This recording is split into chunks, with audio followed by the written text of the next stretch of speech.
Merit స్కాలర్షిప్లు, అత్యాధునిక వసతి సౌకర్యాలతో భోజనాలు, బంపర్ ఆఫర్లతో 50 కోర్సుల్లో సీట్లు గ్యారంటీ ప్రకటించింది మన కాంచీ యూనివర్సిటీ. ప్రముఖ కంపెనీల్లో ప్లేస్మెంట్ అవకాశాలు. ఇంకెందుకు ఆలస్యం? వెబ్సైట్ ని సందర్శించండి. వివరాల కోసం నంబర్లకు కాల్ చేయండి.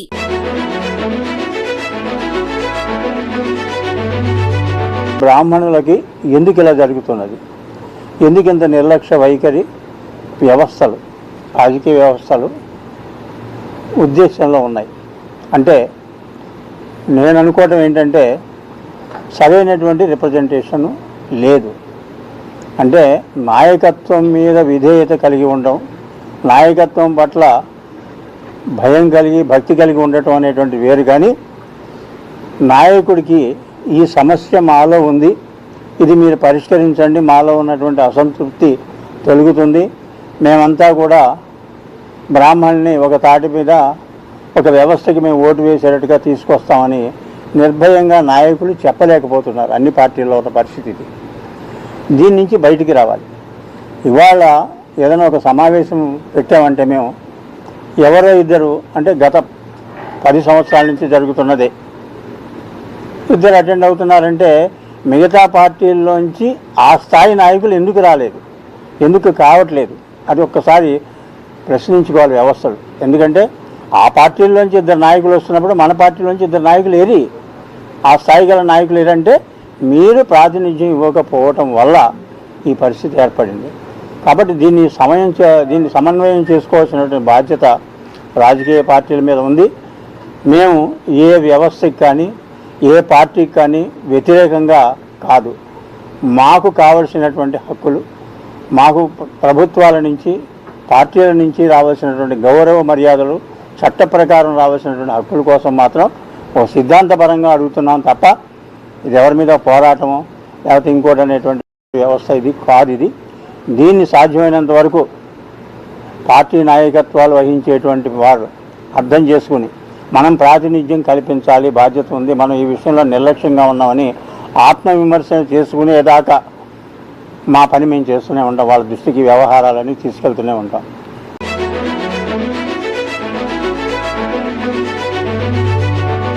అన్నింటికీ ప్రభుత్వాల వైపే చూస్తున్నాం. వారు సాధించి మనకి పెట్టవలసినవి వాటి గురించి చూస్తున్నాం. మన నాయకులు మనకి ఏం చేసి పెట్టాలని ఆలోచిస్తున్నాము. ఏ సమస్యని ఎట్లా పోరాడి సాధించుకోవాలని ఆలోచిస్తున్నాము. వారి దృష్టిలో పడేటందుకు మన స్థాయిని పెంచుకునే ప్రయత్నంలో మనం ఎంత సఫలమయ్యాము అనేది మనం గమనించుకోవాల్సిన అవసరం ఉందని నా ఆలోచన. ఎందుకంటే గుర్తింపు ఉండాలి. ఇప్పుడు ఏ డిపార్ట్మెంట్లో అయినా సరే, లేకపోతే ఒక కాలేజీ తీసుకోండి, కాలేజీలో ఒక క్లాస్ రూమ్లో నీకు 100 మంది స్టూడెంట్స్ 50 మంది స్టూడెంట్స్ ఉన్నప్పుడు ఒక్కరికే ఎందుకు ఫస్ట్ మార్కులు వస్తున్నాయి, ఫస్ట్ ర్యాంక్ వస్తున్నాయి? సో మిగిలిన వారు దాన్ని గమనించి వారిలో ఉన్న మెరిట్స్ ఏంటి, ఆ మెరిట్స్ మనం ఎందుకు అందుకోలేకపోతున్నామనే విచారణ చేసుకుని ప్రయత్నం చేస్తే ఖచ్చితంగా మిగతా వాళ్ళకు కూడా ఆ ఛాన్స్ వస్తుంది. సమిష్టిగా ఎదగడానికి ప్రయత్నం చేసే విధంగా మనం ఆలోచించాలి. ఇప్పుడు 2-3 మొత్తం రాష్ట్రం అంతా చూసుకుంటే 2-3 మాత్రమే నాయకులు ఉన్నారు అనే విధంగా కాకుండా చాలా మంది నాయకులు ఉన్నారు. అంటే కార్యకర్తలతో లేని కాదు, కార్యకర్తలతో కలిసిన నాయకులు, అందరూ కలిసిన నాయకులు ఉన్నారు. అంటే మన సమస్యలన్నీ ప్రభుత్వం దాకా తీసుకుని పోయి పని చేయగలిగిన వాళ్ళు ఉన్నారు అని ఒక కాన్ఫిడెన్స్ ఇవ్వగలిగే స్థాయికి మన నాయకత్వం ఎదగాలి అంటే బేసిక్ ఇష్యూ అది సేమ్, సంఘటిత శక్తే, అది ఉండాల్సిందే. ఎన్ని సంఘాలు ఉండి ఎవరి సంఘం వారికి చేసినట్లు వారి తోచిన పద్ధతిలో చేసుకోవడం కంటే వీటన్నింటినీ ఒక త్రాటి మీదకి తీసుకొచ్చి అందరూ కలిసి సమిష్టిగా ఆలోచించి సామాజికంగా మనం ఎదగడానికి మనం ఏం చేయాలి అనేవి చాలా మంది మంచి మంచి సూచనలు ఇచ్చారు. ఇప్పుడు వృత్తి నైపుణ్యాన్ని పెంచుకోవడం చాలా అవసరం మనందరికీ కూడా. వృత్తి నైపుణ్యం పెంచుకొని ఇవి కాకపోతే ఇంకొకటి అనే దీనిలో ఉండాలి మనం. సో ఆ స్థాయి అన్ని రంగాలలో మనం మనుషులు లేరని అనుకుంటున్నాము, అన్ని రంగాలలోనే మన వాళ్ళు ఉన్నారు, ప్రస్తుతానికి ఉన్నారు.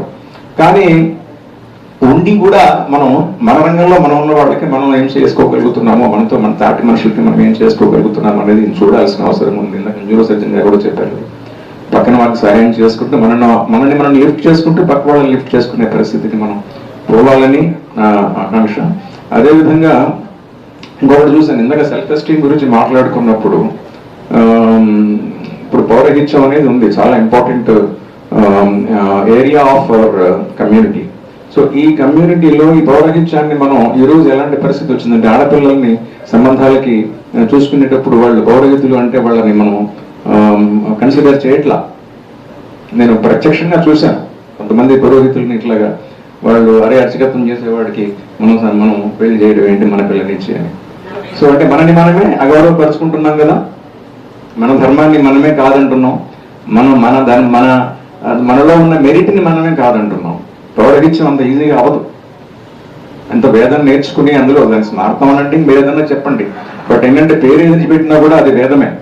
సో వేదం నేర్చుకోవడం అనేది ఈజీ విషయం కాదు, అందరికీ పట్టుబడే విషయం కాదు. అది ప్రత్యక్షంగా నా అనుభవంతో చెప్తున్నాను. అది చాలా కృషి చేస్తే తప్ప అది రాదు. సో అంత చేసిన తర్వాత మనిషికి మనం ఇవ్వాల్సిన సమున్నతమైన గౌరవాన్ని మనం ఇచ్చుకోలేకపోతే మనం బయట వాళ్ళకి చెప్పుకుని మనం ఏం చెప్తాం? కాబట్టి ఇప్పుడు మనం గౌరవించుకోవడం అనేది చాలా అవసరం.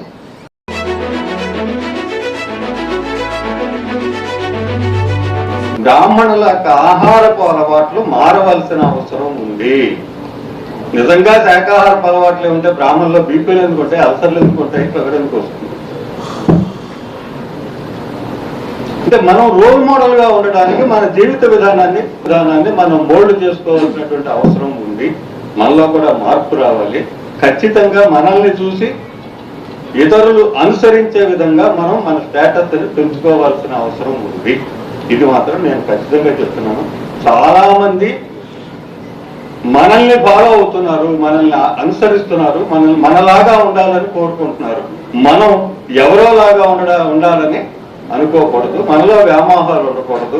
మనం మన భాషని, మన సంస్కృతిని మనం ఎలా కాపాడుకోవాలని కోరుకుంటున్నామో అలా జీవించడానికి కూడా మనం అలవాటు పడాలి. కొందరు మాత్రమే పౌరోహిత్యంలో ఉన్నవారు లేకపోతే దానికి సంబంధించిన వ్యక్తులు మాత్రమే పాటించినటువంటి విషయాలను ఇతరులు మనం పాటించలేకపోతున్నాం. వాటిని మనం ఆలోచించుకోవడం, భాషా సంస్కృతుల పట్ల మనం మక్కువని పెంచుకోవడం అనేది అవసరం అని చెప్తూ నేను ఈ మహాసభకు చేసే విజ్ఞప్తి ఏమిటంటే సామాజికమైనటువంటి ఒక స్టేటస్ ని వ్యక్తిగతంగా మనం ప్రతిరోజు పేపర్లో మనం కనిపించేటట్టుగా మనం ఏదో ఒక సామాజికమైనటువంటి అంశాల్లో కార్యక్రమాల్లో మనం పాలు పంచుకోవడం, చోటు సంపాదించుకోవడం అనేది చేసినప్పుడు గుర్తింపు వస్తుంది మనకి. ఆ గుర్తింపు తెచ్చుకుంటే మన సంఖ్య పెరిగినట్టుగా ప్రజలకి కనిపిస్తుంది.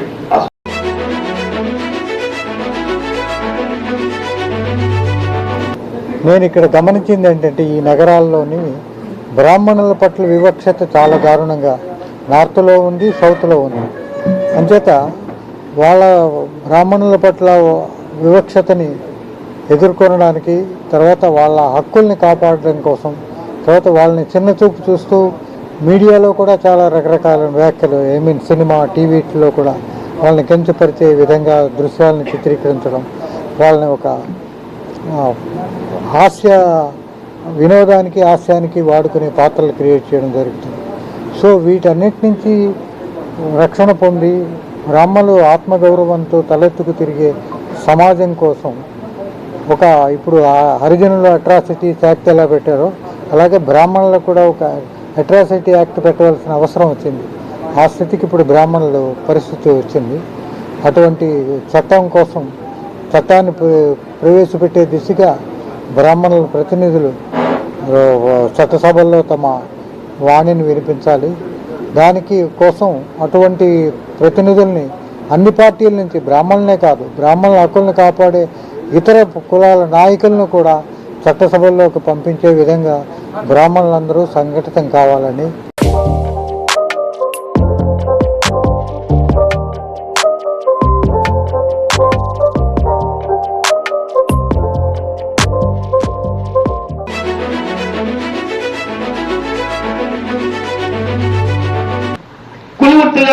కులవృత్తిగా చేయండి అని. అసలు బ్రాహ్మణులు కులవృత్తిగా చేసేది ఏంటి? బ్రాహ్మణులు అంటేనే సమాజాన్ని సాధించగలరు. అప్పుడు అంటే అది పోషణ కరువైంది. నియోజకవర్గాలు, పల్లెటూరుల్లో బ్రాహ్మణులకున్న గౌరవం మరి దిగజారిపోతూ ఉందంటే దానికి కారణం ఈ దేవాదాయ శాఖలు వచ్చినాయి. ఎక్కడ పెట్టినా పురోహితులు అడగదొక్కుతున్నారు. రాజకీయంగా వాళ్ళని అడగదొక్కుతున్నారు, వీళ్ళు పైకి వస్తున్నారు. తర్వాత మరి అన్ని హిమాలయ పువ్వులు అన్ని ఆక్రమణ చేశారు, వాటిని అడ్డ పడతాడు మాట్లాడుతున్నారు. ఈరోజు బ్రాహ్మణ గౌరవం లేకుండా పోయింది. అటువంటి స్థితిలో మనం ఉన్నాం. దీనికి కారణం ఇందా చెప్పారు, ఐకమత్యత లేదు, ఐకమత్యత లేదని. అది ఎట్లా వస్తుంది? బ్రాహ్మణ సంఘాలు రకరకాల శాఖలు చేస్తున్నాయి. వీళ్ళని గుర్తించేది ఎవరు? రాష్ట్రంలో ఎన్ని బ్రాహ్మణ సంఘాలు ఉన్నాయి? అవన్నీ అవసరమా? అవసరం లేదు. ఒకటి చేయాలండి, ఎంత ప్రయత్నం చేసినా కారు.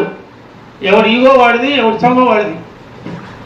దయచేసి అది గమనించుకోవాలి. మనం ఉన్నాం, గమనించుకొని రాష్ట్రంలో అందరం కలిసికట్టుగా ఉండి ఏదైనా సాధించుకుంటే ఈ రాజకీయంగా కానివ్వండి, అభివృద్ధిలో కానివ్వండి ముందుకెళ్తాం.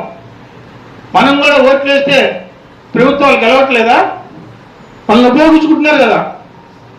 మరి మనం ఎందుకు తెలుదారిపోతున్నాం? అడగడం చేత కావట్లేదు. ఓ రాజకీయ నాయకుడి దగ్గర మాకు ఇది కావాలి అని అడిగితే చూద్దాం లేవా అంటాడు. కానీ చేయాలి. వాళ్ళు చేయకపోతే రేపు వాళ్ళ ఓట్లు పోతాయి అని ఎవరిని ఆలోచిస్తున్నారా? ఎవరు ఆలోచిస్తున్నా?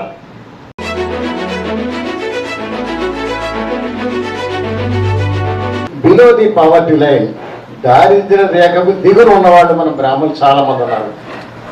వాడు ఎటువంటి వాళ్ళు అంటే భోక్తలుగా వెళ్ళేవాళ్ళు, వంట చేసే బ్రాహ్మణులు, వంటలు చేసేటప్పుడు కూరగాయలు జరిగే మహిళలు, అలాగే ఒంటరి మహిళలు, ఇట్లా మన వాళ్ళు other side of the coin చాలా మందికి ఆ సైడ్ మేము బ్రాహ్మణ సంఘాలు ఉండబట్టి మా లాంటి వాళ్ళకంటే నిత్యం కూడా అటువంటి వాళ్ళు మేము చూస్తుంటాం మా సత్యనారాయణపురంలో. మరి పెద్దవాళ్ళు మన ఎంతసేపు చాలా మంది బ్రాహ్మణులు ఎక్కడో ఈ ఐటీలో గురించి మనం ఆలోచిస్తుంటారు, కానీ అదే విద్య రాక, లేకపోతే అట్లాగే పురోహితులు ఉన్నారు, అర్చకులు ఉన్నారు.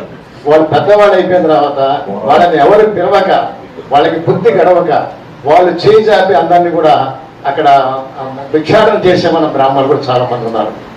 అది other side of the coin.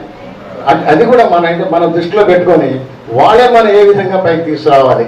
ఆ దారిద్ర్య రేఖని దిగున ఉన్న వాళ్ళని, ఆ పేద బ్రాహ్మణులకి వాళ్ళకి మనం ఏం సహాయం చేయగలం? చదువుకున్న వాళ్ళు ఎట్లాగో పోటీ పరీక్షలు రాస్తారు, వాళ్ళు విదేశాల్లోనో స్వదేశాల్లోనో వాళ్ళు ఉద్యోగాలు సంపాదించుకుంటారు. అది కూడా వాళ్ళకి ఆధారం లేని వాళ్ళు మన వాళ్ళు చాలా మంది ఉన్నారు. పెద్దలు, వృద్ధులు ఉన్నారు, ఒంటరి మహిళలు ఉన్నారు. ఇట్లాగే చిన్న చిన్న పనులు చేసుకుని అన్సీజన్గా, ఇప్పుడు వాళ్ళంటే అనార్గనైజ్డ్ సెక్టర్ అంటాం మనం, అటువంటి దానిలో మన వాళ్ళు చాలా మంది ఉన్నారు. వాళ్ళకి బుద్ధి గ్యారెంటీ లేదు. ఎక్కడన్నా పెళ్లిళ్ళు జరుగుతుంటే అక్కడికి వెళ్ళి వాళ్ళు ఏదో వంటలు చేయటం, లేదా కూరలు తరగడం, అది కనుక ముహూర్తాలు లేకపోతే వాళ్ళ బుద్ధి ఉండదు. అలాగే భోక్తలుగా వెళ్ళేవాళ్ళు ఉంటారు. ఈ విధమైన other side of the coin మేము నిత్యం చూస్తుంటాం. బ్రాహ్మణ సంఘంలో ఎవరికి ఏ కష్టం వచ్చినా కూడా మొట్టమొదటి బ్రాహ్మణ సంఘానికి ఫోన్ చేస్తారు. కారణం ఏంటంటే ఇతర కులాల్లో వాళ్ళకి ఏదన్నా ప్రాబ్లం వస్తే ఆ కుల సంఘాలు వాళ్ళకి అండగా నిలబడతాయి ఆర్థికంగా. మన బ్రాహ్మణ సంఘాల్లో అటువంటి ఆర్థిక స్తోమత మనకి లేదు. కానీ మొట్టమొదటి ఎవరన్నా కాలం చేస్తే దహన సంస్కారాలకి మొట్టమొదట ఫోన్ చేస్తున్నారు బ్రాహ్మణ సంఘాలకి. అంటే దహన సంస్కారాలు కూడా చేయలేని కుటుంబాలు మన వాళ్ళు చాలా మంది ఉన్నారు.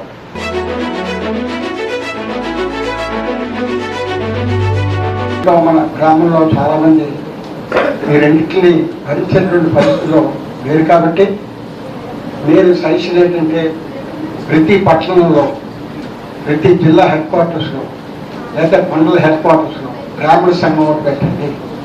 ఈ మధ్య మీరు చూస్తున్నారు లేదో, లేదా క్యాస్ట్ వాళ్ళందరూ కూడా చదువుకోలేదు, లేకపోతే వైద్యపరంగా కూడా ఏదైనా ఖర్చులు వస్తే డొనేషన్స్ ఇస్తారు. పూర్వకాలం మేము కోనసీమలో ఈరోజు బ్రాహ్మణ సంఘం తరఫున ఒక సంఘం ఉండి దాంట్లో సభ్యత్వం ఇచ్చుకుని, విరాళాలు ఇచ్చుకుని, స్కాలర్షిప్లు ఎవరైతే పేదవాళ్ళు ఉంటారో వాళ్ళందరికీ కూడా స్కాలర్షిప్లు ఇచ్చి చదివించడం జరుగుతుంది. కాబట్టి అది చాలా ముఖ్యమైనటువంటి విషయం. కాబట్టి రెండోది ఏంటంటే ప్రభుత్వ పరంగా మంది బ్రాహ్మణ వెల్ఫేర్ కార్పొరేషన్ అని పెట్టింది. మీకు అందరికీ తెలుసు, అన్ని కులాల వాళ్ళకి వెల్ఫేర్ కార్పొరేషన్స్ ఉన్నాయి. కానీ బ్రాహ్మణ వెల్ఫేర్ కార్పొరేషన్ మాత్రం ప్రభుత్వం తరఫున నిధులు మంజూరు చేయడం చాలా తక్కువగా ఉంటుంది. దేశ రాజకీయాలను ఏలిన మన నాయకులు, సంస్కరణలు చేపట్టిన మహానుభావులు,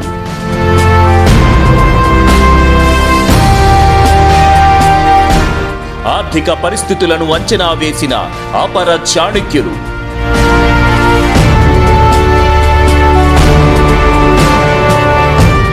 ఆ స్ఫూర్తి, ఆ ప్రేరణ ఈ తరానికి ఆదర్శం.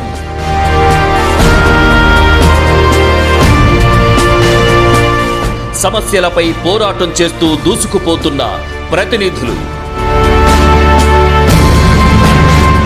అన్ని వర్గాల వారితో మమేకమవుతున్న మన వాళ్ళు,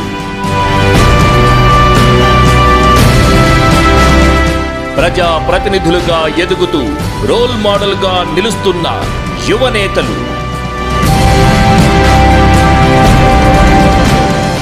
మన లీడర్ మీ AB6 న్యూస్ లో ప్రత్యేకం.